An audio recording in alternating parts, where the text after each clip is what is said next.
When I was growing up, I was one of the 4 children of the most prominent restaurateur in Binghamton, New York. Now, I know it sounds like I'm bragging, and I am a little bit.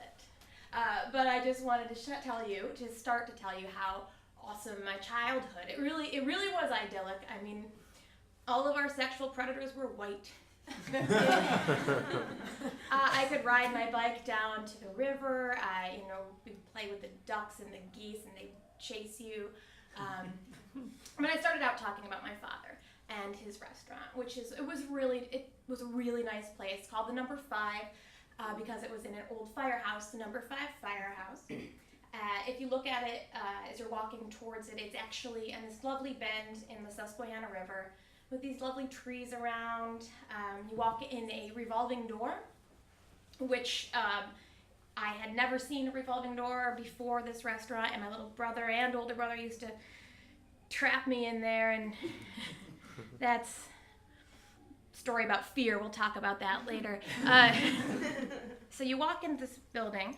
The windows are huge because it's actually the doors where the fire trucks would come in and out.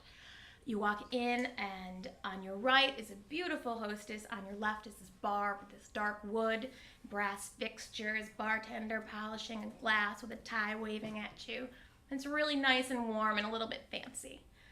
The dining room is up the stairs. And go to your right. There's the dining. It's actually separated into 2, and the one on your right is the best dining room because it's the one with the fire pole. It's still there, which I was never allowed to go on.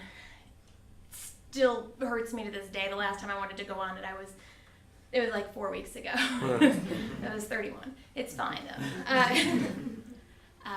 And I mean, it's even decorated just like an old, like a men's club, not a gentleman's club, like a men's club. There was a whole shelf of books around the entire dining room. And these are actually all books that somebody in my family read. They're old books, generally from my great-grandmother on my father's side. These beautiful framed pictures. The dining room that has the fire pole, they're actually old cartoons that look like they came out of the New Yorker. And the dining room on the other side is local artists.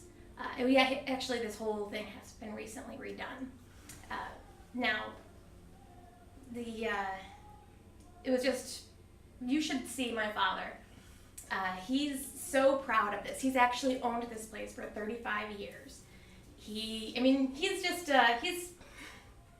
bigger man. The McCoys are not a small people, as it turns out. But he looks like he belongs there, like the proud papa of his children, but also of his restaurant. He likes to sit in the back with his back actually to the wall, because, like he said, that's how you won't get shot. At least not in the back, which I guess is scarier than getting shot in the face.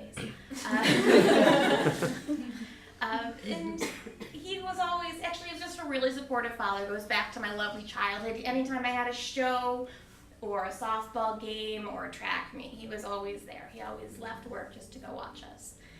And in fact, the whole community was pretty much like that. We would actually even, like maybe just over a month ago, I was home and we were having dinner, and people just kept coming up, saying hi to my dad. He knew everybody's name. He knew where they went to high school. They probably went to high school with him, and everybody was just nice. It's a small town. It's a really great place to grow up.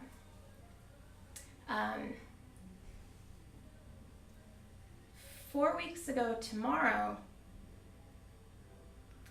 the flood walls broke. I mentioned I lived, or the restaurant anyway, was by the Susquehanna River.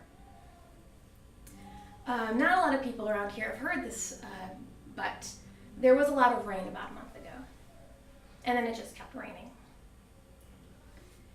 Rained for a couple days, and people started evacuating just to be safe. And then Thursday morning, I got a phone call from my father. Actually, that's not exactly how it went down. I got a text from his girlfriend, and she told me to call my father. And I stood on the phone, or I stood there. Well, he stood there on the phone, and he watched as the water went over the levee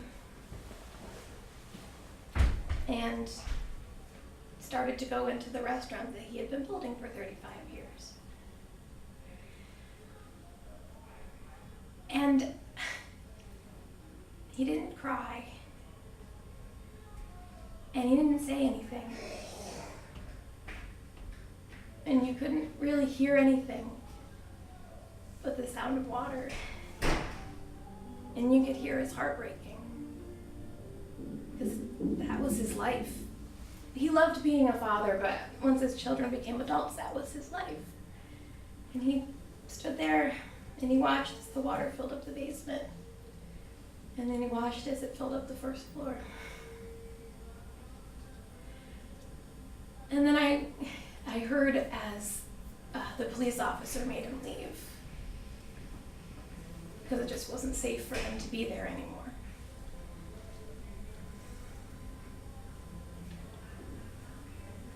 And it's scary when you realize you have absolutely no control over anything, and that your livelihood, but more than that, your life just goes away and there's nothing you can do about it. And I'm standing here on the phone at work, and I just wanted to scream at the top of my lungs, and I wanted to cry, and I couldn't do any of these things, and I didn't want to terrify him, but he had terrified me.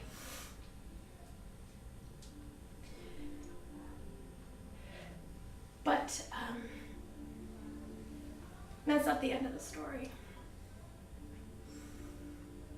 I started getting Facebook updates. At first it started just views of the town, views of basically water and rooftops, because that's all that there was. Then there started to be more updates, like everybody were going down to help clean out this house, or everybody were going to send money to this family. And as far as the number 5 was concerned, the updates out were, we're all going to go to the number 5 and we're going to help clean it out.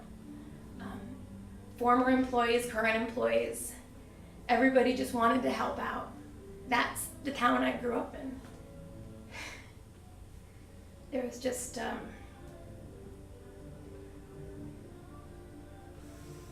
and that's what the town was. The town wasn't all of the things, it was the people. It was a sense of community. So my town is still there. Thank you.